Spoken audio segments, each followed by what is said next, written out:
Yeah, thank you, dear panelists. It's an honor to have you join us for that promises to be an insightful conversation.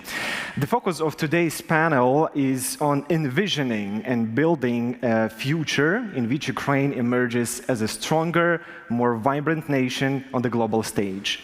And as we navigate through recovery and reconstruction, so the importance of creating and promoting a positive global brand of Ukraine becomes paramount and is essential to attracting international partnerships, investments, and talents that will be key to our country's recovery and growth. So let's begin these important conversations. We will have about 1 hour and a half. We will have the round question to speakers, and of course, there will be a room for questions from all of you. So please prepare your questions. In about 30-40 minutes, it will be just the right time to address them to our speakers. And I would like to just come directly to the discussion, and maybe we will start from you, Serhiy. As we look forward, as we look towards post-war recovery and the role of infrastructure in enhancing Ukraine's global brand, could you share with us the vision or strategies maybe that the government is employing to promote Ukraine not only as a resilient nation, but also as an attractive tourist destination with safe and reliable infrastructure, and how these strategies or initiatives aligned with our broader goals to promote and strengthen Ukraine's international image? Thank you very much. Colleagues, nice to see you, and I'm really happy that these kind of events are taking place, and we are already speaking, all of us, about recovery and reconstruction. Basically, it's a good timing because next week we will have the Ukrainian Recovery Conference in Berlin, basically the biggest world conference with all international partners, specifically speaking about recovery and reconstruction of Ukraine. And definitely our ministry will be there to present the project that we are already participating, actually expressing the needs for Ukraine in this particular moment, and how, and the strategy, how we see the recovery and reconstruction of Ukraine in general. Before I will probably speak shortly about how the image of Ukraine is important for the recovery and reconstruction, I will make one comment in terms of I think the naming of this panel, because I would say to speak about post-war reconstruction, it's a good thing, but we are right now already in the period of reconstruction and recovery. So I would say that we might not speak only about the post-war reconstruction, but we should speak about general reconstruction, which actually is going on right now. So right now, we are fighting, we are living here basically because of the very active project of recovery and reconstruction. As you can imagine, the energy sphere is suffering. I'm not speaking about the war conditions, but in military conditions, but I'm speaking about the lives of people within the country. So I would say that we need to speak about recovery and reconstruction right now, what can be done right now, and not only thinking about the post-war reconstruction. Definitely, if we will place everything on the ground for the very effective and efficient recovery and reconstruction projects and actually well-thought strategy at this point, we will be successful in terms of the post-war reconstruction. That's about actually coming back in terms of the naming. But shortly, I would say that I would say the three probably main points, and one of them I will speak about the tourism later, because the brand is very much influencing the sphere of tourism. But my colleagues, I think they will touch the topic more deeply and more operationally. I would say from the state perspective and from the political perspective, I would say that firstly, from the political perspective, the image of Ukraine very much influences the political decisions in other countries. So the people who are actually taking the political decisions of other countries, they are very much influenced in terms of the image and in terms of information which goes around their own countries and around their own people. So the more support we get from the citizens of other countries, the more support internally their political leaders would get to actually promote any kind of actions supporting Ukraine. Because definitely, regardless the fact that most of the European countries and other countries like US, Canada, Australia and others, they are deeply supporting Ukraine, there is another side of the story, is the financial side of the story, because you need to take money from their taxpayers actually and bring it to Ukraine to support Ukraine. So for this, there should be strong justification which couldn't go down. So it should actually go up, and it's sometimes difficult for other political leaders to explain their citizens why they need to invest money in Ukraine, even though everyone understands that the war should be finished soon with the victory of Ukraine. So this is the one layer, the first one, the very strategic layer in terms of why and how the image of Ukraine is important right now, not even in the post-war period, but right now in the period of war.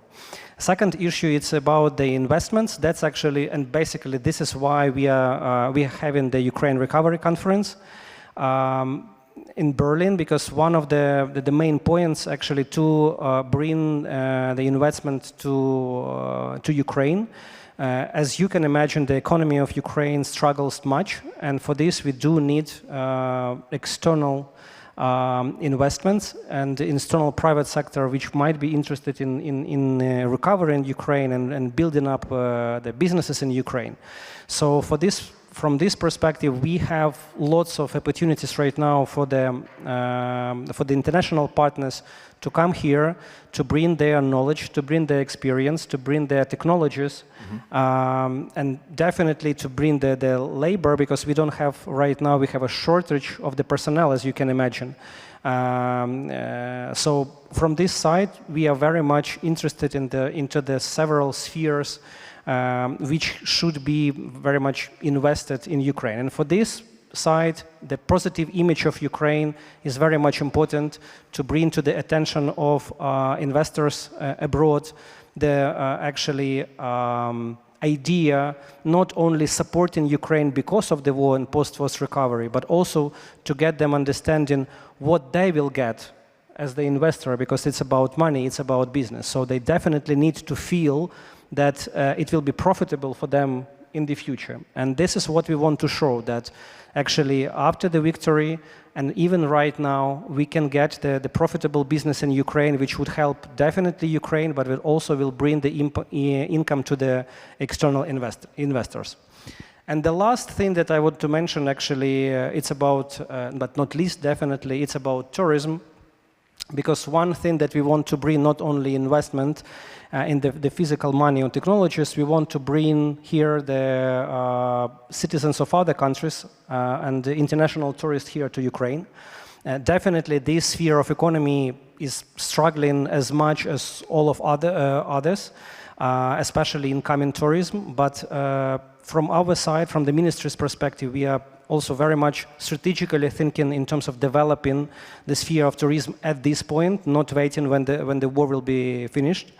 Our idea to strengthen the internal tourism at the moment, and the huge role is there not only for the ministry, but for the local municipalities. So local administrations and actually local governance right now taking a huge lead, not only because of the decentralization reform, but basically because they have the possibility to invest in tourism at this point. When we are talking about recovery and reconstruction of regions, we can name, for example, the regions of Mykolaiv, which was very much also destroyed. And right now, with the recovery and reconstruction, when we are working with the region, we are thinking not only about the project which might help in the sectors of economy which are more profitable probably than tourism, but basically we are speaking about the tourism. So we think ahead in terms of the touristic destinations, about the routes, about the transportation. That's where we as the ministry helps and supports from the strategic perspective. And definitely we are thinking ahead in terms of the transport, because if we are talking about the people, they need to come to the point. So we are doing lots of the reforms which would definitely help to bring the people internally within Ukraine, and then later, as it was mentioned, post-war recovery, they will bring internationals here to Ukraine to actually inflame the economy from the tourist perspective. Thank you for your insights, and I think you are really, you framed your discussion very well, especially when it comes to the terminology of post-war reconstruction. We should really not think the categories of what we will do after the war ends, but we should do something right now. Thank you for putting like different perspectives on the separate shelves, and you stopped at the tourism, and maybe it's the good point to give the floor then to Maria and to talk about bringing or attracting international tourists to Ukraine. From the kind of attractive perspectives, on your experience, what unique aspects of Ukrainian culture, history, nature, or other attributes should we highlight to attract more international tourists to Ukraine? Good afternoon, everyone. Thank you for this event. It, to be honest, gives me strength that lives go on and developing of my country goes on. So, the good question, to be honest, if to consider the before full-scale war times, Ukraine, unfortunately, has always been an unexplored destination. A lot of reasons why it happened like this. I mean, lack of promotion, tourism has never been a priority sector of the economy, and so on. But anyway, all the travel industry, we try to manage with it. And when talking about promotion, which aspects we should highlight, having limited opportunities, we never touch something on the surface that might other destination more popular use, like highlighting the traditions, highlighting the cuisine, highlighting the highlights and attractions and so on. So we did it more fundamental. And the thing that we highlighted for all the time was the Ukrainian identity. That undeniable reflects in all the aspects you have mentioned, in culture, in traditions, in lifestyle, in art. Exactly Ukrainian, not the post-Soviet, not too much Eastern European, as some stereotypes and so on. It's about Ukrainian identity. Another thing is also, which is also very important exactly for Ukraine, is to underline the importance of history. Ukraine is a cradle of Slavic culture. Ukraine's history is important, I mean world meaning importance. And making roads, making itineraries, making promotion, we always underline exactly these aspects, that you are going to this country, which has rich history, which has rich culture, and which has Ukrainian identity. But of course, every time it depends on the market you target. I mean, sometimes there are some aspects that you should highlight exactly for this market. We remember for example, Saudi Arabia, can I say boom? Okay, boom. Boom to Ukraine. And when we found out what was the most precious for them when going to Ukraine, nature. Something that they don't have in their countries, something that means a lot for them. Of course, all the promotion, all the marketing, I remember those brands, the itineraries, they were green. Mountains, Carpathians, springs, valleys, and so on. When we talk about Chinese market, when Ukraine once targeted on Chinese market strongly, we understand that for this country, which is important aspects, we have a good shopping in here, we have lots of amber in here, we have Chinese food restaurants in here, and so on. Sometimes you need to put an accent on infrastructure development, because for many, many countries, there are lots of stereotypes that Ukraine is still not too developed, that stupid questions like, can we pay by card in here? Do you have a proper hotels and proper train connection or flight connection? So to make a promo of that Ukraine is a well-developed and infrastructure country, that we have plenty of world chain hotels, that we have comfortable train, short connection, flight connection, plenty of international airports and so on, it's as well important. And of course, to follow the world trends in traveling. I mean, You know exactly when it's good time to promote, when all the world travel community talks about gastronomy tourism, for example. You need to catch up this way and push the Ukrainian gastronomy tourism as well, or sustainability, which is as well trend in the world. So, I mean, it depends on our strong sides, it depends on the market, and it depends on the occasion. And if to talk about current times, I like the ideas of Serhiy, my colleague, that we should not only talk about post-war, after the victory, I don't know, development in our movement, but we as well have to consider the current times, because first of all, we never know how long we will live in these occasions. First, the thing that I want to make a huge accent, that despite the war, when traveling seems not in the right place, right? Voice of Ukraine should sound, definitely. Same as in travel industry as well. First of all, we don't have to forget about the postponed demand that we should form at this moment. Second is that we certainly have to understand that most of the foreign travelers who will come to Ukraine after the victory, who will plan their visit in the future when it will be safe, what they want to see here. I would mention 3 words. They want to see here identity, diversity, but unity. This is very important because Ukraine is a huge country, and this aspect is so different from south to east, from west to north, and so on. It's diverse, but we have unity and we have identity, despite our tough way to Western Europe, to European values, and so on. We stay Ukrainian. This is something that they will definitely want to see here in Ukraine when coming. I see. Thank you for your insights. Sometimes you already spoke with the concrete messages, and I think we will write them down and we'll use in our communications. Just a very brief additional question to you. Maybe you could briefly share your perception or your thoughts, rather, how the perception of Ukraine has changed among international tourists in the recent years.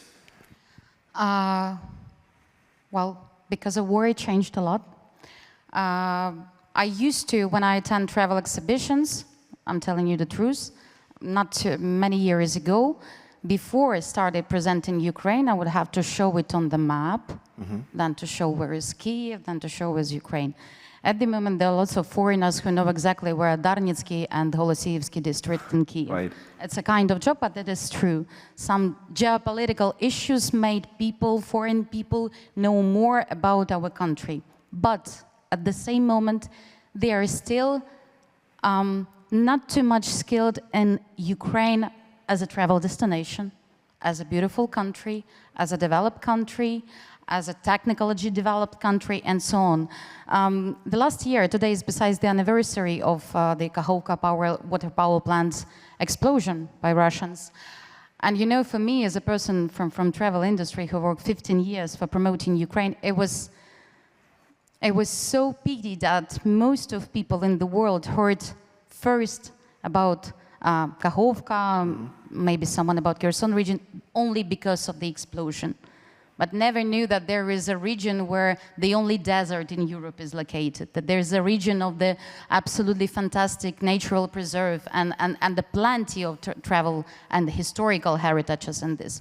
So the knowledges of Ukraine, of course, they are better these days. Everyone definitely knows where is Ukraine. Everyone definitely knows that this is a big country just in the middle of the Europe, but still not enough for forming an exact vision of the country itself. Yes, there are well-known aspects like Ukraine is a country of brave and encouraged people, but more about the country is still not at the moment. And this is the task we have at the moment. This is the task of the national brand, of the image, to skill people more about the country itself.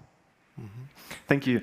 I also have one question about the main challenges, but we will probably make a round afterwards because all of you are from different fields, and we will reflect on the main challenges in building Ukraine's image a bit later.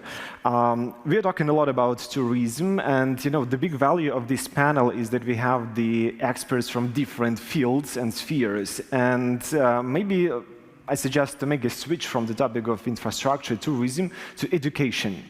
And let's talk about Ukraine as potential attractive, as the educational destination of Ukraine. And we're happy to hear Ms. Olena Shapovalova. And Olena, my question to you would be the following. Like when we discuss about tourism, despite the war exists, the tourists are coming. Despite the ongoing war, Ukraine continues to welcome foreign students, and many of them come from the so-called Global South region. And in this context, I would like to ask you the question, how can Ukraine leverage this influx of students to enhance its perception in this region, I mean like in Global South, and at the same time, not only do we have the potential, or what should we do to attract international students from the West? Thank you for this question, and I will fully agree with my colleagues and say that we do not have time to wait for the victory. We need to act right now, and we're doing the same with their education. We continue inviting foreign students to study in Ukraine, not only online, but also in classes. And as you know, before the war, we had more than 80,000 foreign students from 180 countries.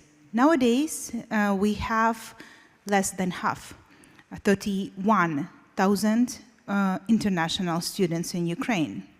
And for us, it's a big catastrophe because we do understand that our students are our ambassadors. When the war started and the full-scale invasion started, most of our students, more than 20,000 students, were in Kharkiv. Around 8,000 students were in Sumy, and they personally saw what was happening. They became our ambassadors.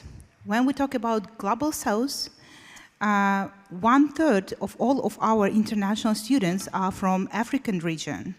And for us, it was so important that the voice of these students were heard in these countries, because these countries had very good relations with Russia, and Russia had propaganda and saying that this is a part of Russia, Ukraine, and Kharkiv, Sumy, that would be fine. So these students were the one to tell the truth about the situation. And we were very happy that even during the evacuation process, these students got messages on their phones that they should leave Ukraine, not through the Western border, as we were trying to help them and trying to evacuate them, but through Russia. They were getting their SMSs, their leaders were getting SMSs that you need to go this way, and there was a particular map how they should evacuate. And we are very happy that our students did show these messages to us, to their universities, and they didn't go that way. They said, okay, we will wait until we have an opportunity, but we will evacuate only through the western part of Ukraine, and we want to be safe, we don't want to go to Russia. That is also a very important victory at that time for us, small one. The same was with India. In India, Russian embassy proposed the same prices, the same fees for all Indian Ukrainian students, and said that they are ready to transfer more than 21,000 Indian students to Russia. None of them did transfer. They stayed in Ukraine. Later, some of them transferred to Georgia, to some European countries, but most of them, they have chosen Ukraine, and they continue to study in Ukraine. Last year, we did a survey of international students studying in Ukraine, and we have asked them whether they would recommend studying in Ukraine to their friends even despite the war. 45% said yes, we would definitely recommend studying in Ukraine, even despite the war, to our friends. However, the security issues are on their responsibility, but we are ready to recommend, fully recommend. And nowadays, more than half of our students coming to Ukraine, they got to know about Ukraine from their friends and relatives. And not only through the internet or education agencies or embassies. So for us, it was very important that those students who already study in Ukraine, they do recommend studying in Ukraine to their friends despite the war. They do understand that all the universities, they do operate. We can talk about Kharkiv. Karazin University is one of the top QS universities in Ukraine. Second one after Shevchenko. Even this year, even despite the war, even though they have all their programs online right now, they have opened a campus in Ivano-Frankovsk for foreign students, for those who are studying medicine. Because we do understand that 65% of all our students, international students, they were studying medicine, dentistry, and pharmacy before the war. So continuing studying medicine online is not something we can call high-quality education.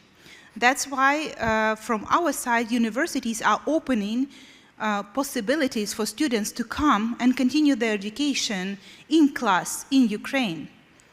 Kharkiv National University, Karazin University, has opened their campus in Ivano-Frankovsk so that foreign students that were studying before in Karazin University, and this is more than 4,000 foreign students, they can come to Ivano-Frankovsk and continue studying medicine in Karazin University, but based in Ivano-Frankovsk, with more safe region, if we can call some regions in Ukraine more safe or less safe. The same was done by Sumy State University. They moved to Kamenets-Podilsky, and they have agreement there so that foreign students can come, and with the same professors from Sumy, they can continue studying on another place in Ukraine. But that is what we're doing. We do not wait. We do understand that right now, our students are our ambassadors, and we need to concentrate our efforts on inviting them, on providing them high-quality education right now. When we talk about Western students, we do understand that Ukraine is a trend. And for us, it's very important to promote Ukrainian studies abroad. And also, these days, Ukraine is getting unique experience in cybersecurity, agriculture security, war studies, migrant studies. And for us, it's very important also to share this knowledge with the world, with the Western world. And we're ready to do this. We're ready to share Ukrainian studies abroad. We're now working together with British universities. We are opening double degree programs between our universities and British universities under the support of Presidential Fund of Education, Sports and Culture. And we will continue doing the same because for us it's very important to have this academic exchange, academic mobility, not only on the level of students, but also professors opening double degree programs, opening joint laboratories, and working together on more secure world in future. Thank you. Thank you for describing the real situation, and thank you for highlighting this point of, or the potential of developing the Ukrainian studies in different universities abroad. I think this is very promising. Maybe my additional question to you, from the very practical point of view, what should we do? How should we pitch to the world about Ukraine as educational and scientific destination to the global community? What key messages should we deliver? We are still teaching foreign students. We are participating in international exhibitions abroad, and we try to find particular interest for each country. Global South, they are more interested in technologies, medicine, and we are promoting this to them. We also hope that we will have a national scholarship for students from Global South that will allow them to come and study not only these subjects, but also international relations, international business, Ukrainian studies here in a mixed group of students, so that they will get more experience and will get to know more about Ukraine. We also promote not only education, but we try to promote it all together with culture and scientific research. Because for us, it's right now also very important. We do understand that many Ukrainian scientists are abroad right now, and they are also our ambassadors, and we try to be in touch with them, so to give the opportunity to have joint laboratories, and through these joint laboratories, joint research, promote Ukrainian education and encourage foreigners to come to Ukraine, to enroll to Ukrainian universities, Ukrainian short-term programs, learn Ukrainian language, and know more about Ukraine. Because it's much more easier to talk and support the country that you already know. The beginning of the full-scale invasion has shown that many foreigners didn't have this understanding what Ukraine is, especially in the global south. And for us, it was very important to show what is Ukraine, what is their culture, what we're doing here. And even now, we also do the same. If we cannot promote in-class education, we're promoting online, distant education to the students. We're promoting conferences, scientific conferences, joint research, just to make Ukraine sound and not to forget about Ukraine, that Ukraine is not only the war. Ukraine is a great country with potential in education and science and technologies. Thank you. Thank you, Olena, for your insights. And now I would like to jump to another sphere. Let's talk about tech and Ukraine's tech image in the world. And here I would like to give the floor to Katarina Hrachko. Katarina, Ukraine continues to be recognized for its dynamic tech sector. And actually, our research, the Brand Ukraine team conducted last year, and which was presented together with Tech System as well. We hope to do this year the same again. The research demonstrates that Ukraine is recognized at the tech. Ukraine has this tech image, even amidst of war. So my question for you would be, how can the tech sector strengthen Ukraine's image in the world, particularly regarding its position in innovation and technology? Thank you, Petro. First of all, I would like to ask the audience, how many of you guys, if you could raise your hands, are connected with technology in your professional life? Okay. Quite a lot. See, right? So this is like the evidence that thanks to our educational heritage, first of all, I would say, there are a lot of tech talents in Ukraine, engineers who historically became good software engineers. And historically, Ukrainian tech was mostly dedicated to outsourcing and outstaffing companies. Right now, we can see the race of product companies, and that's what my NGO is focused on, to find the synergy between the government and the business in promoting Ukrainian tech as product, first of all. I would say that we are using a lot of channels to promote Ukraine as tech destination. For example, next week, as one of our colleagues has mentioned, Recovery Conference in Berlin, but next week there is also another conference happening, London Tech Week. And we are bringing Ukrainian delegation, official delegation, to London Tech Week. So there is an NGO with support of the Ministry of Digital Transformation, with support of Ukrainian business. For example, Sigma Software is our general partner of this event. We're bringing 8 Ukrainian startups within as a project. We're going to have a lot of side events in connection with the embassy, business circles, and so on.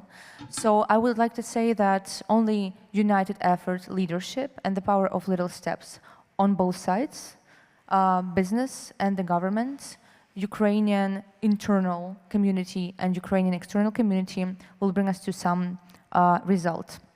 we're also looking into data which we are giving to our partners. And I would like to say that as much as we have to understand our identity as the country, as much we have to understand the data in tech and adjacent domains of economy. And well, there is a form of statistics survey and so on, but there's something we have to work on to promote it globally. So right now, we can see that there are a couple of strategic spheres of economy adjacent to tech, which will influence countries' GDP. And I would like to say that it's not maybe even about rebuilding, it's about building the new country. It's about creating the new Ukraine, not only in terms of infrastructure, but in terms of our mindsets and the ways we approach our life. So those domains are defense tech.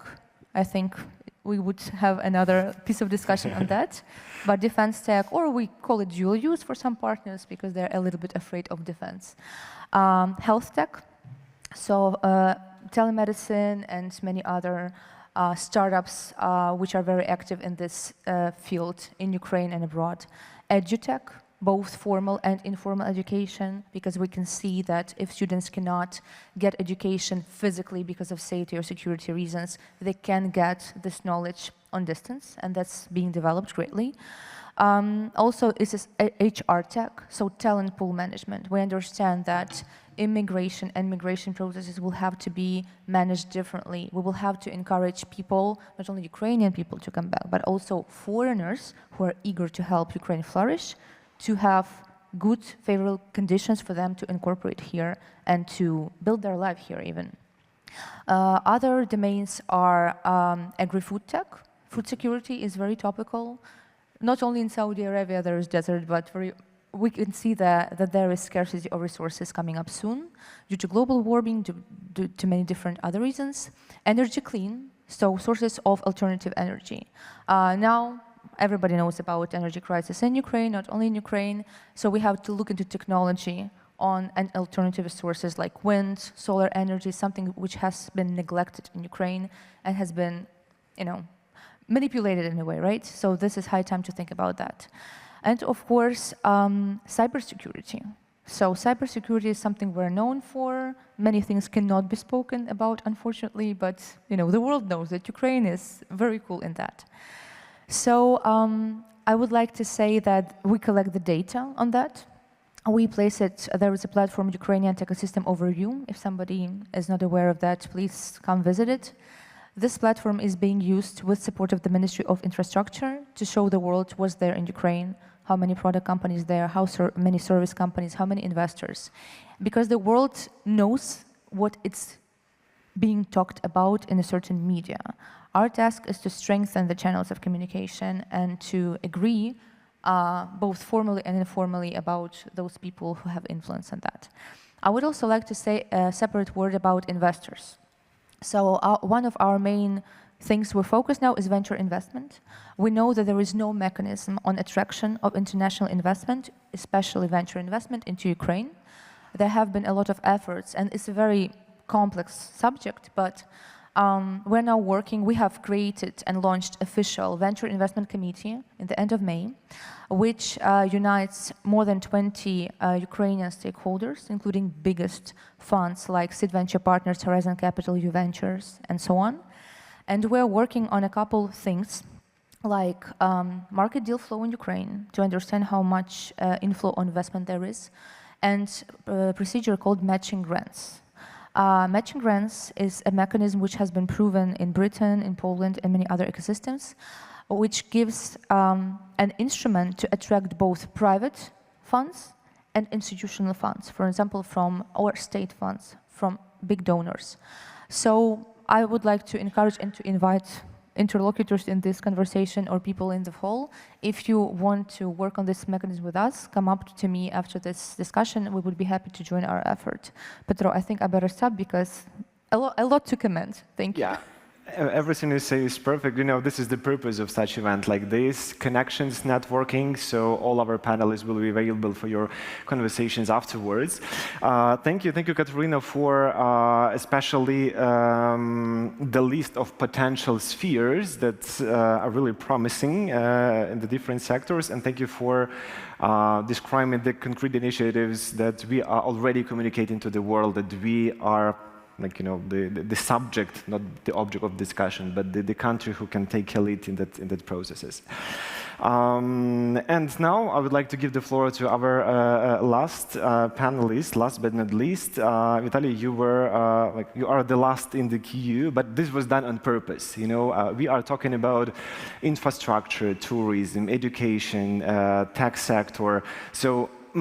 All of these belong to the soft power categories. Like, it's about, of course, we cannot avoid the war, the communication about the war in all these spheres.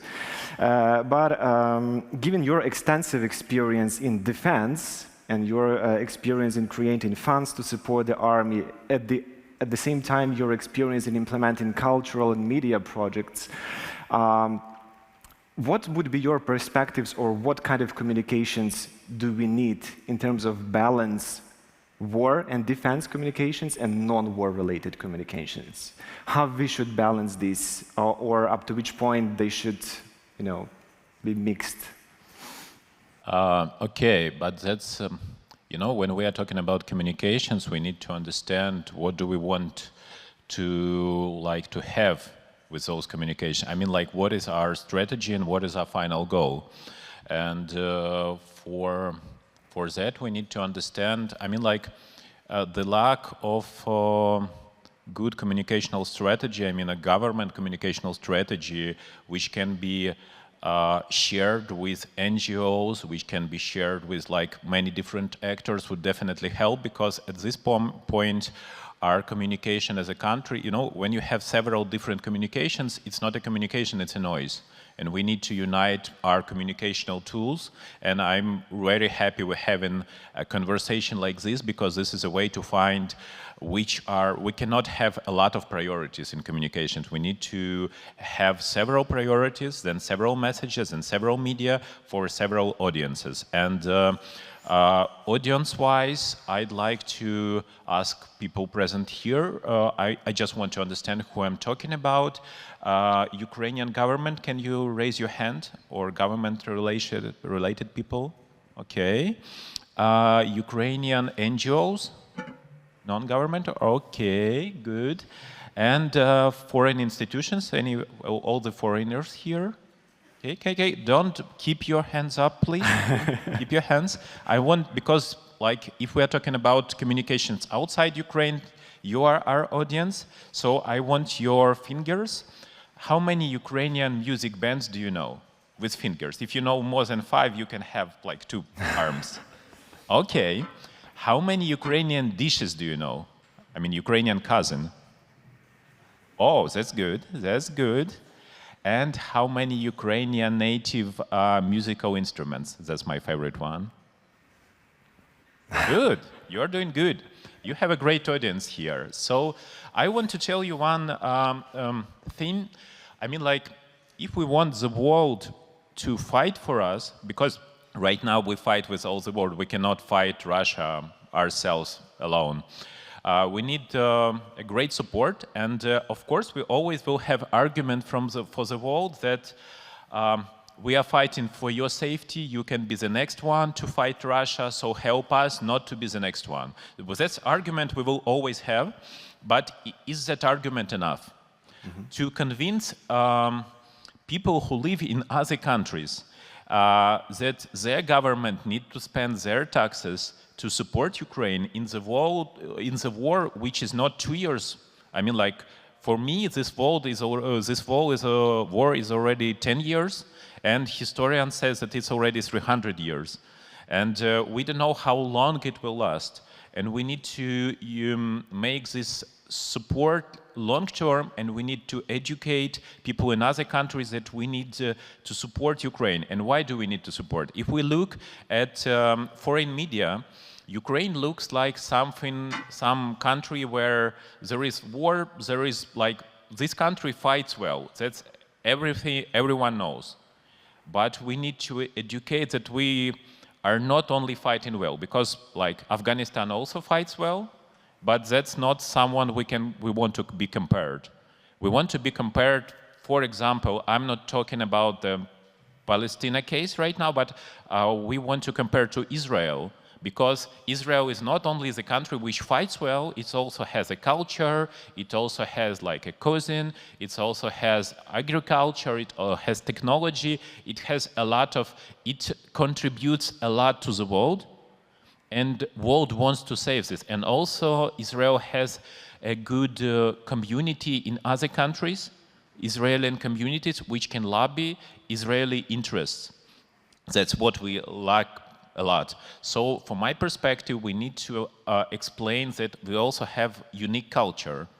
We, like Ukraine, when I was asking about musical instruments, that's my favorite pain because I like music very much. If you foreigners have not been to Philharmonia in Kiev, that's my hard advice. You will have a great sound for very like nice price. I mean, that can be one of the best classical concerts you've ever visited. But Ukraine has like its history in music. And I was in New York in Metropolitan Museum, one of my favorite ones, and there was a huge, I mean like half of the floor exhibition of hundreds of different musical instruments. But the only instrument I didn't find there was Ukrainian bandura, which is actually one of the most sophisticated, one of the best sounding string instruments in human history. And I mean like that's a great piece of culture. And we need to explain Ukrainian culture with Ukrainian artworks, which, for example, my project does on Burning Man Festival. But we also need to explain Ukrainian culture with music, which Daha Braha and Dah Theater and Vlad Troitsky, they do a huge job.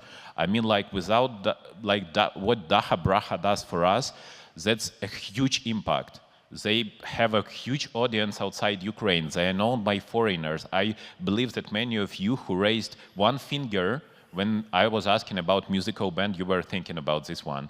There is also Dah Daughters. You can, so next time you can have two fingers. And we need to explain our culture. If we don't explain our culture, world will not have enough motivation to explain to each other why do we need to save this nation. Because to be honest, I mean, a lot of nations were like erased or don't have their state or whatever. I mean, like the end of Ukraine, unfortunately, will not, like unfortunately for Ukrainians and fortunately for the world, will not be the end of the world. So we need to explain the world that a huge value we contribute to the planet. So we need to be saved. And that can be done only through culture, which includes food, includes even wine, it includes art, includes music, it includes history, it includes musical instruments, includes sportsmen. And we need to do this right now because it's not true that in times of the war, we should not invest like in cultural diplomacy. Russia invests huge amount of money in its ballet, for example, and we don't invest that much in banduras. But we even have jazz man who is playing bandura, and that's fantastic music, but we don't promote that. We think that it's always not a time for the culture, and that's how we got right here. We need to change it right now. Thank you. Yeah, thank you. And actually, it's, I guess,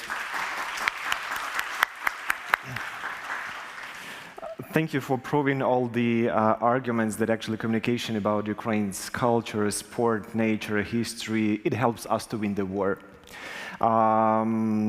You also touched the question of strategy, but I will come back to that after the round of questions from the audience. So it's just right time to open the floor. And your kind of, the poll of the awareness of Ukrainians or Ukrainian instruments, it forces me to make a short piece of advertisement.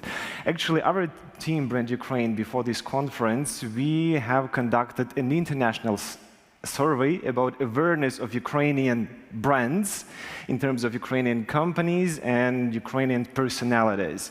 So I will not tell more about that. It will come soon, so stay tuned, and you will all be invited to the presentation of this survey, and I guess you will be surprised as well. But now, as it was planned and announced, the time for questions from the audience. I see the hand, so do we have the mic? Yeah. Please tell us who you are, which organization you represent, and to who you address a question. Does it work?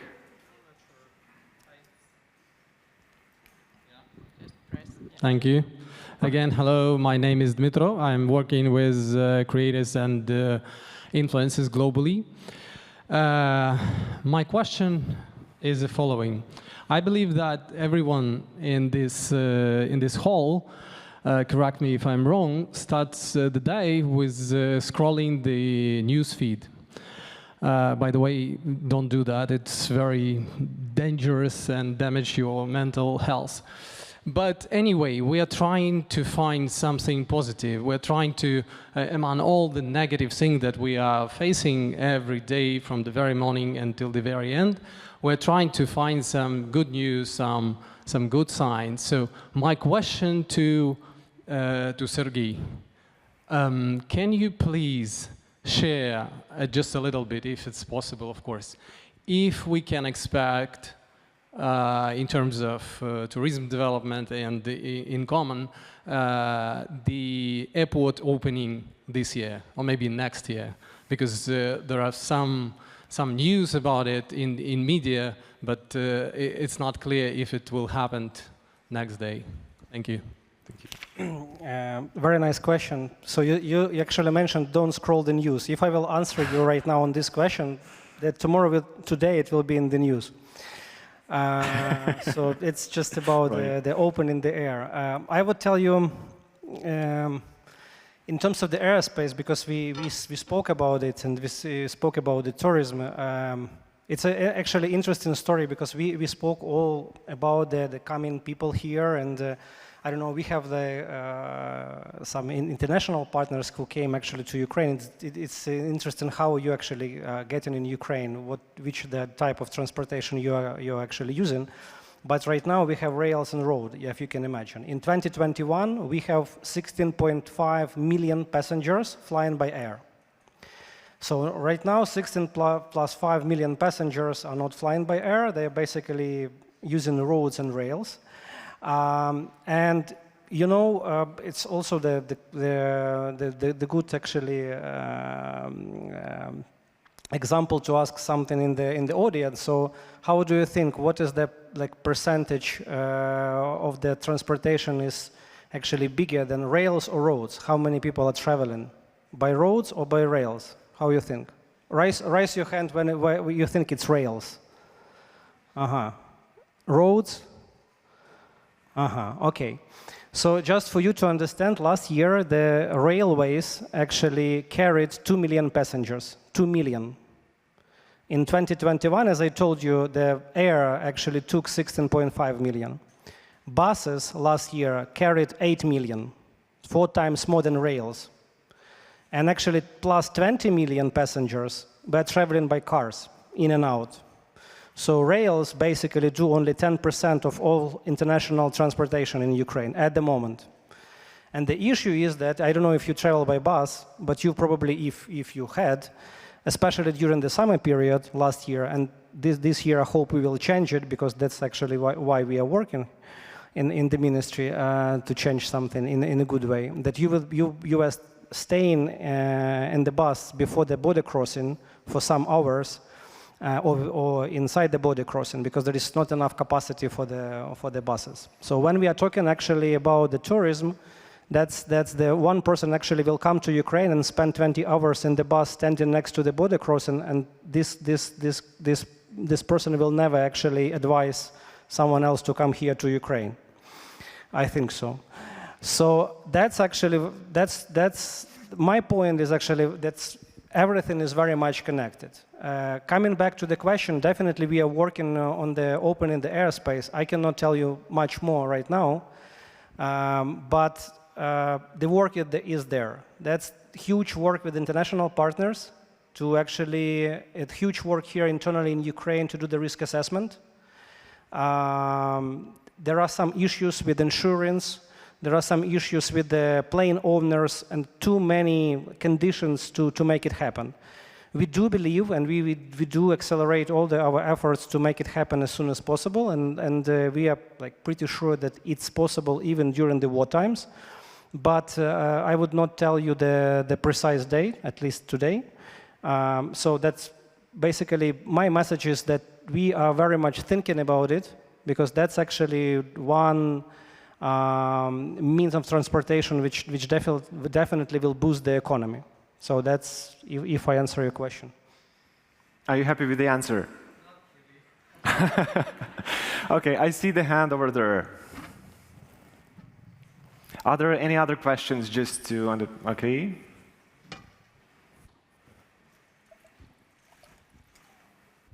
Hello. Oh, yes, it works. Hello, I'm Will Roberts from Zinc Network. I'm one of the foreigners.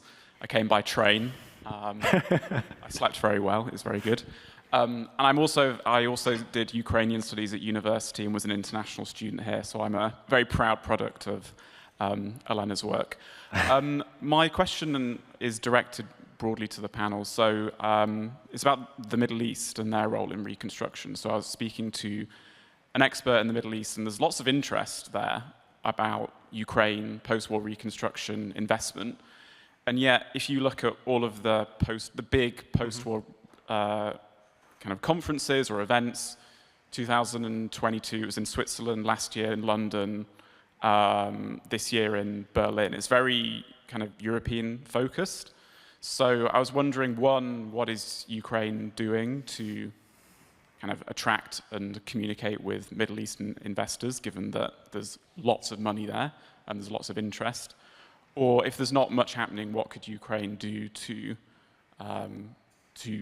better communicate with Middle Eastern investors, given, let's face it, they have a lot of money that Western investors simply don't have? Yeah. It's probably a question to me, right? No? Basically, I would say that it's not only about Europe. It's basically internationally wise. There are like too many, let's say, investment projects that are run up here in Ukraine, not with the members of the European Union, the countries. We have big support from Japan, big support from the Korea and the other countries. So I'm not speaking even about US at this point. So in terms of the Middle East, definitely that's not, I mean, very much straightforward or easy conversation, because there was no support even before that much as the European one, but definitely it's not that much far.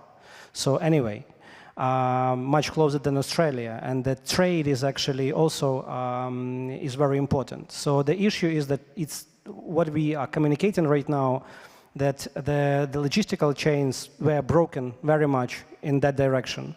So right now we are working on the not only about justification why they need to support Ukraine in terms of the post-war reconstruction, but also, as I told you, about the win-win strategy, what they will get back. So that's, from this perspective, we are definitely working with the Middle East companies. We are looking forward as the import and export operations to increase both of them, and looking at the logistical routes, alternative ones, I would say, that can be used at this point to make it happen. So this track is ongoing, definitely. How to, let's say, accelerate it?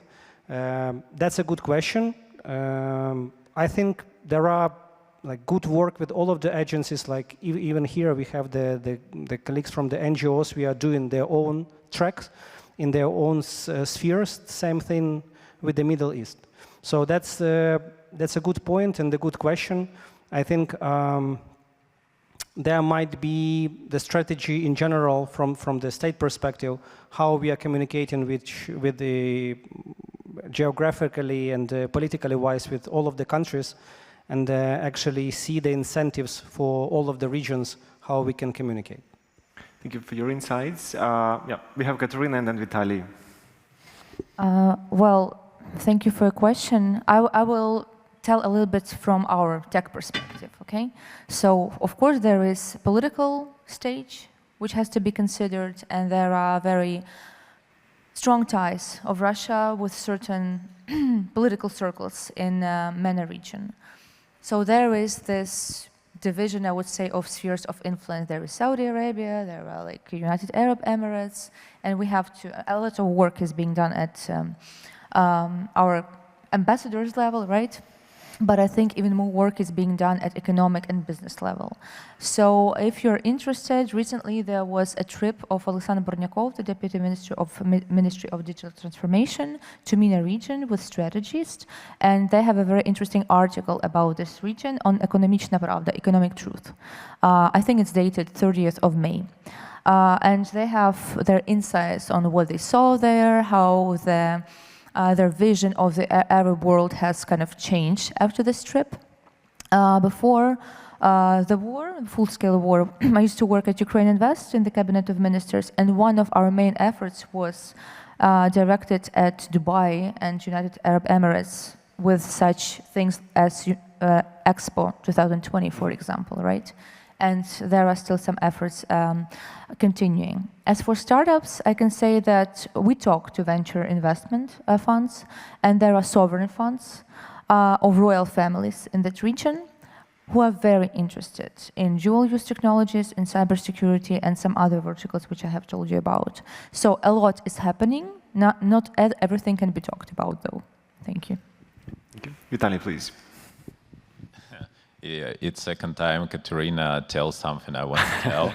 Like the first time was like this raising hand thing. I was like thinking I want audience to raise hands, and then she did it. And I was not original.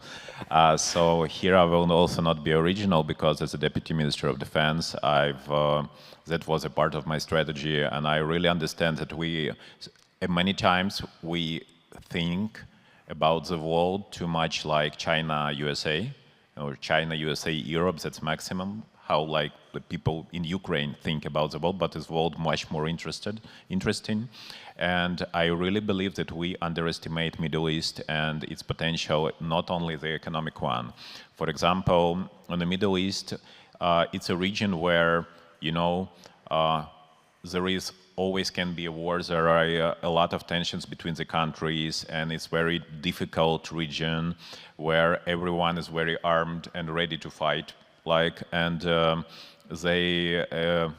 We need to be attractive for the big countries in this region, and I'm not meaning Iran, but we need to be attractive as a partner. I really believe that if Ukraine wants to long-termly survive and win this war, we need to, our way to do that is deeper collaboration. We need foreign investment and foreign interest together with us. So that's why I really believe that we need projects with countries. I don't like Saudi Arabia. We have also in Rammstein format, we have Qatar, for example.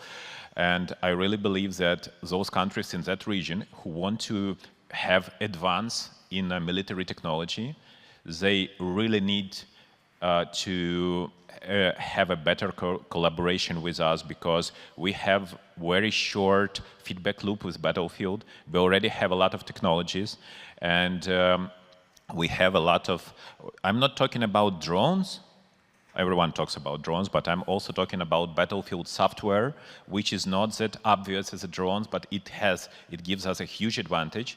And I'm not even talking about Battlefield artificial intelligence, which is also present already on the Battlefield. And a lot of projects like that, if they are done by teams, like a fusion teams, for example, Ukrainian team with some other countries' team, but with foreign investment and with understanding of investment for 5 years, it has a great potential to become like a next military unicorn, like Palantir, for example, or many other startups. We see at this war how, for example, old school arms, like how they depreciate in a price. For example, like I'm not sure it would be nice for me if I will name, but I think you can see how the most modern, the best foreign arms did in 2022, how efficient they were. They are much less efficient in 2024.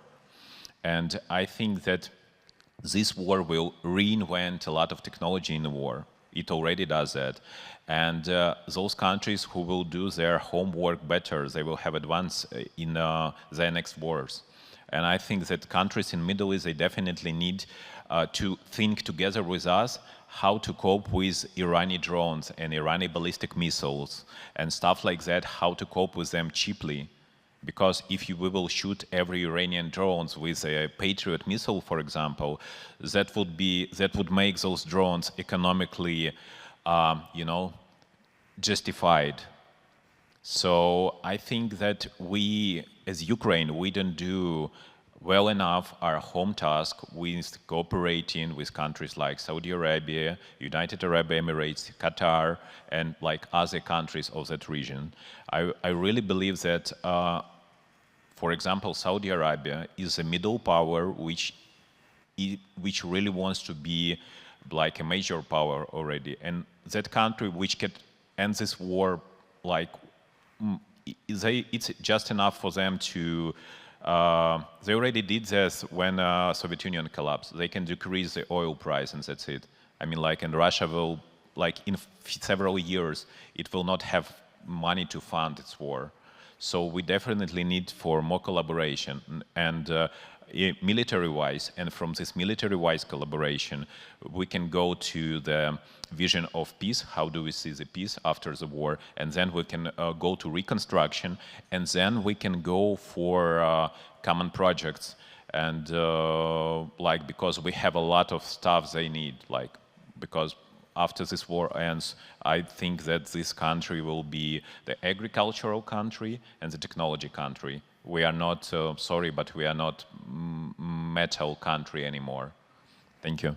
Thank you. Will, you said a good question because everyone wants to comment on a very short comment from Maria. I have a very short comment.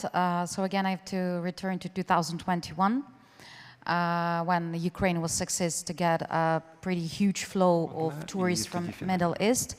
I will definitely say that in this case, we should be on a short hand with this region in case of investments in travel industry and hospitality itself. I'm more than sure that if this war didn't happen in 2022, there were lots of Marriott, Sofitel, Hilton, and so on the western part of Ukraine, in Kiev, and hopefully one day in Crimea. Ukraine is definitely interesting country for them in case of investments in travel industry, since they found Ukraine before the war starts, a very prospective destination for travelers from Saudi Arabia, and they are very happy to please even the most demanding clients from Saudi Arabia. We know how demanding they are. So this question will be definitely more actual after, hopefully, the victory, when the question of the reconstruction of the travel infrastructure in Ukraine will be on the top. I think this region will return with investments. Thank you. We have time for one final question from the audience. Yeah, Tamara, please.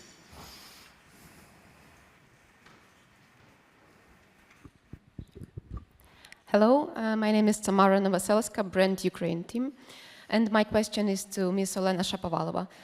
In your speech, you briefly mentioned Ukrainian studies. I personally believe that this is a very potential topic, and my question to you is whether you see the rise of interest in Ukrainian studies, and the second question is whether your center has plans to develop these Ukrainian studies either in Ukrainian universities or help establish them in foreign universities.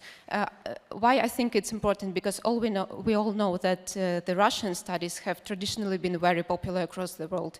I know foreigners who studied like Russian literature, etc. In universities. So isn't it the right time to start developing the same thing for Ukraine? Thank you. Thank you. That's really a very important question for all of us, and we do understand that nowadays those Russian studies that also trying to transform into Slavic studies or Eastern European studies, which is also very important for us, because I still remember 4 years ago we had a mission, education mission with the Minister of Education to China, and we were opening a Ukrainian department in the Beijing International Languages Institute. And while opening this Ukrainian department, we asked, okay, what is the faculty? The faculty of foreign languages. That's fine. But then when we come to that department, it turns to be Institute of Russian Studies. Like, what? Are you opening a Ukrainian department in the Institute of Russian Studies? I'd say, yeah, what's wrong with this? Because we have the same people, the same professors, they do speak Ukrainian and Russian, so they combine these studies. For us, it was like something, of course, we asked them to move Ukrainian studies into European studies, but it was something that, for example, for Chinese professors and Chinese government, that was fine. They were not even realizing that that might be something wrong with this. And what is happening right now, we have many centers of Russian studies abroad. We have, of course, government support from Russia, because they, while even talking, for example, about the Middle East, they're trying to find the right way to speak to other foreign countries. And this is something we need also to learn from them in this way. Because for those who value defense, they talk with the language of defense. For those who value culture, they talk with Russian funds that are based on culture, and they try to support their Russian culture through these funds. And when we talk about Russians abroad, they have Россотрудничество, and they try to support those Russians abroad. And through these different paths, they try to find the way to communicate with foreign countries, to spread their propaganda and to spread their wrong news about Ukraine right now. So for us, it's also very, very important to develop Ukrainian studies. And what we see, we're very happy to see that, for example, Russian Davidson Center, the biggest center in the United States of Russian studies, they're now trying to change it, not only their name, but also change the curriculum and change the sense of their center, not to study only Russia, but to study all post-Soviet countries, even not talking about post-Soviet so-called, but also Eastern European countries, to understand this region. Because it turns to be in 2 years ago, most of the countries did realize they know nothing about Ukraine. Nowadays, we are opening, as Ukraine and international universities also are opening departments on Ukrainian studies. They develop Ukrainian language faculties. However, we still face some problems. We do not still have special tests as TOEFL or IELTS as Ukrainian language as a foreign language. It is on the last stage of its development, and I hope it will be very soon launched. But right now we do not have this test, and it's also a big problem because while studying a foreign language, you need to have this test, and of course for Ukrainian language is also very important. And the biggest problem also when we talk about those students choosing Ukrainian studies abroad, most of them, they choose not only these studies because they are in the university or there is a professor in the university, but because they can get funding. And that is a problem because Ukraine right now cannot fund, we will be obvious, cannot fund Ukrainian studies abroad. So while not funding Ukrainian studies and creating of Ukrainian centers, research centers, or Ukrainian studies centers, cultural centers abroad, we need this support from foreign countries. And foreign countries, they also, from foreign universities, they have these limited budgets. So we're still on this negotiation. We have very good two researchers from the Ukrainian Institute and the Presidential Fund of Education. Both of them have very good research on Ukrainian studies abroad. And we can see the map of Ukrainian studies abroad in different universities worldwide. But we do understand that this is not enough. We need to support these Ukrainian studies by our Ukrainian universities and developing joint programs with the Ukrainian universities. And also our mission is also to change this narrative from Russian studies, at least into Slavic studies, or better, into Eastern European studies and Ukrainian studies, just for foreigners to understand that we're not a part of Russian studies, we're a part of the Eastern European future and Eastern European studies. It's like briefly. Yeah, thank you. Thank you for the questions and thank you for the comments. We are about to end this discussion, but I would like to ask all of our panelists one more question that will probably provoke new, much wider discussion. We are talking about Ukraine's brand from different perspectives. Everyone in this room, in this stage, we are doing a lot of stuff and a lot of efforts to promote Ukraine and to strengthen its voice abroad. But I think we are now coming to understanding that we need to systematically work on Ukraine's brand strategy development. If we are talking about brand strategy for Ukraine, what should be included? What components should we include?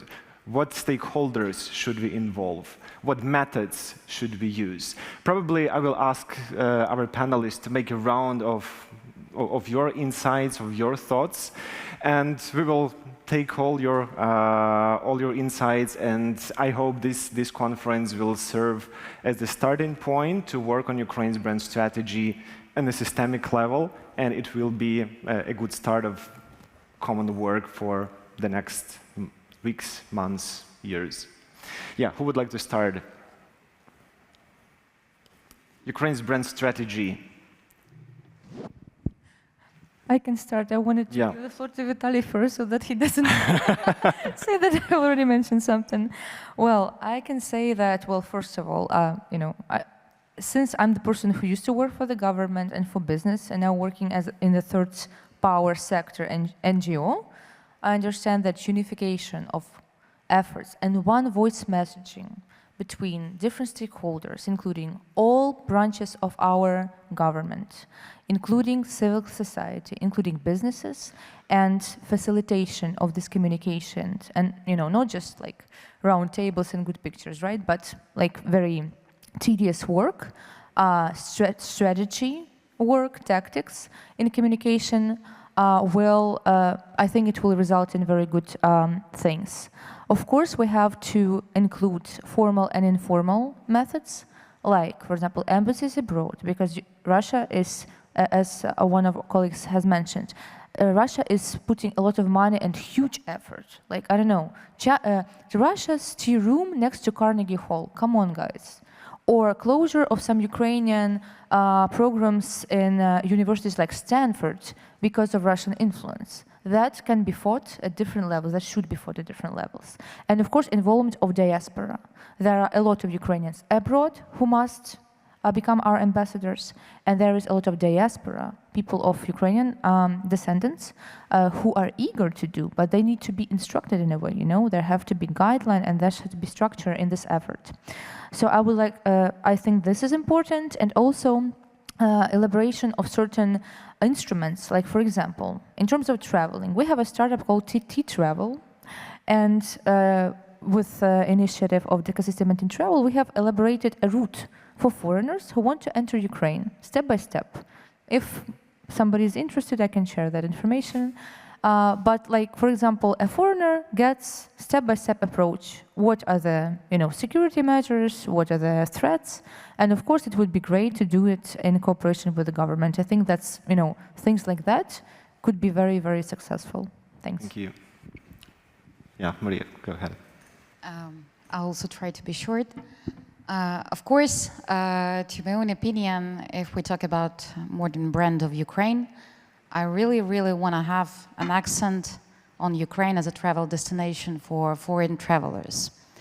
We have a lot of discussion these days how to surprise international tourists after the victory when they come to Ukraine. I think they will be the most surprised that they've seen so less about Ukraine, that they've known so less about Ukraine. And we need to consider traveling like an opening gate to any other sphere. Let's be honest, a huge journey starts with a small journey. Willing to invest in the country starting from your first visit to this country, to dealing business, to move or whatever. So traveling, to be honest, is everywhere. Another important moment is that traveling as international traveling to Ukraine is a very effective tool in general of creating a positive image of the country. Because when traveling to the country, you are available to touch actually almost all the aspects of the country. So when we talk about international traveling to Ukraine, when we talk about Ukraine as a destination for the world, I think it should be a very important aspect of the brand we are trying to make all together. Thank you. I think education is a part of national security nowadays. And when we talk about the strategy of Ukrainian brands, we also need to understand that it's the strategic thinking. And this is something that we are missing altogether. I'm sorry to say this. But for example, in education, I will talk about only education, not to offend anyone else. So in higher education, we do not have this strategic thinking on how we are going to reach the Middle East students, or African students, or European students. What are our strategy of promoting Ukrainian education, Ukrainian culture, and Ukraine in general for those young people? What are we going to say to them? Of course, we're saying affordable education, high-quality education, QS rankings, double degree programs with the European Union, universities, but this is not enough. First of all, because once again, we are more focused on the European Union countries, but we need to think about the global south, we need to think about other countries, and we need to think about what do they know and what we want them to know about Ukraine and about higher Ukrainian education and our value. So in this thing, I think that the strategic thinking, one voice policy, very important that we work all together, because all of our universities, they're having very good programs and they're doing good cooperation with international universities. But how do they work? Do they know about each other's programs? Do they have this as a one-voice policy even in the education? That is still a challenge for us, and we need to work on this. And I think that in future that will lead to understanding of our strategic path of promoting Ukraine and Ukrainian higher education as a part of national security. Thank you. Serhiy, do you have something to add?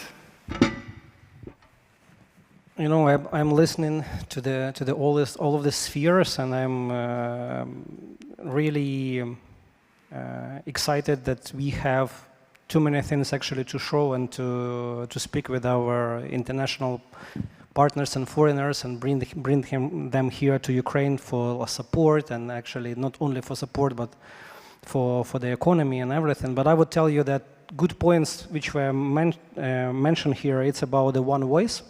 And you know, for me, from the state perspective, it's difficult right now to speak about each of the areas separately, because I feel the responsibility on my shoulders on the everyday to actually sustain the state and to keep it alive, and also for the lives and for the people's life in Ukraine.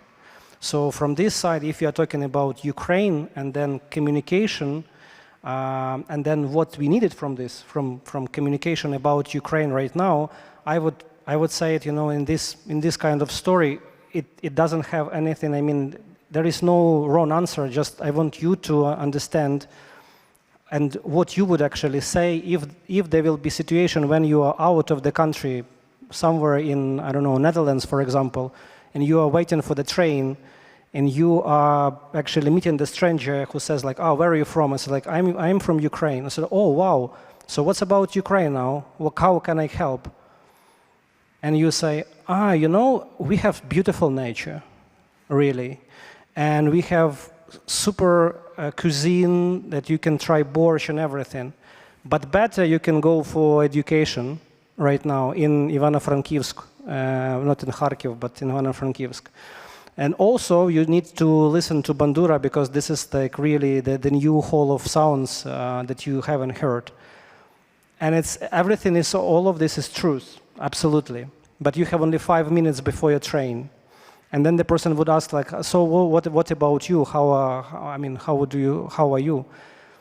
And you might say, I'm fine, but we are in the middle of the war. I don't have electricity, basically, and my son actually living here in Netherlands because I came here because school was actually bombed and wasn't recovered and reconstructed so far. And then you might want to answer in these 5 minutes and to ask him to help or to support. You might ask him to come to Ukraine to visit, or you might come to study, or you might come to donate something on electricity, or you'd say, look, you should actually support your political leaders in your country for the huge support from the military perspective and from the economical perspective for actually bringing up the funds specifically for Ukraine. So what I'm trying here to say that all of what we are talking about is very much important. But right now we are in the middle of the war. And if you are talking about communication externally, I am telling you from my perspective, when I have my 5 minutes with the international partners, so that's my actually point that firsthand I'm speaking about what the current needs and the situation which we are right now in Ukraine. And then we are also speaking about how the person can help, or the agency, or the investor, or the country itself can help in each of the sector of the economy or each of the spheres.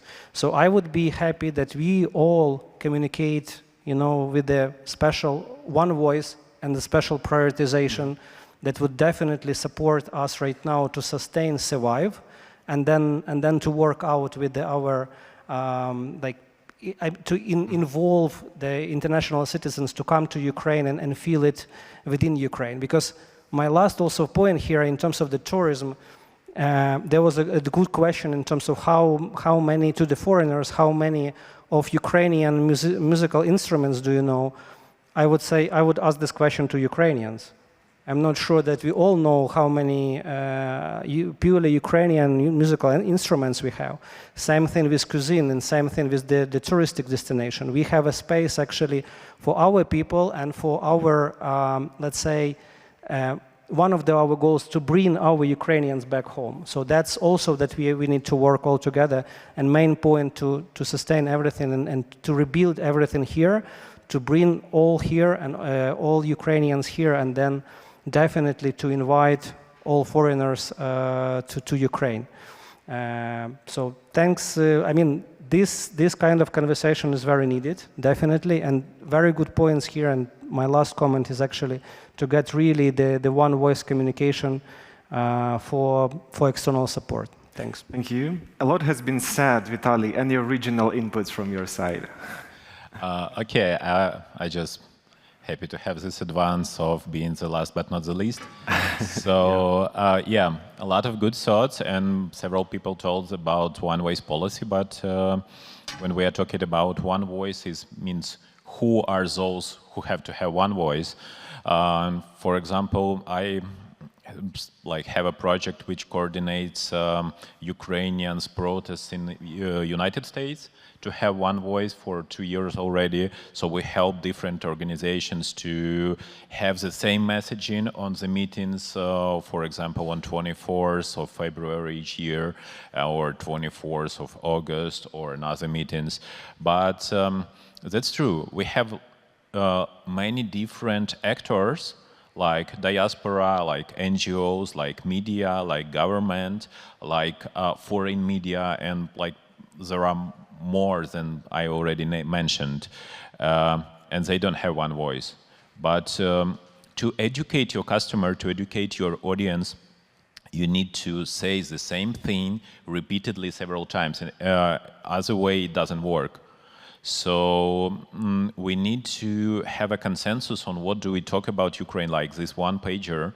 And it cannot come just from the government, like, here we think that you need to say this one. It doesn't work. I mean, like, for example, when we were coordinating one of these, like, huge, all the United States protests, and we asked, like, Ukrainian government on what should we say, and we said, like, that not sells. What you want, it doesn't sell to this audience. So, you know, to have a feast, you need 5 fingers. If you don't have one, like, it's not a feast anymore. So we need to have this communicational feast.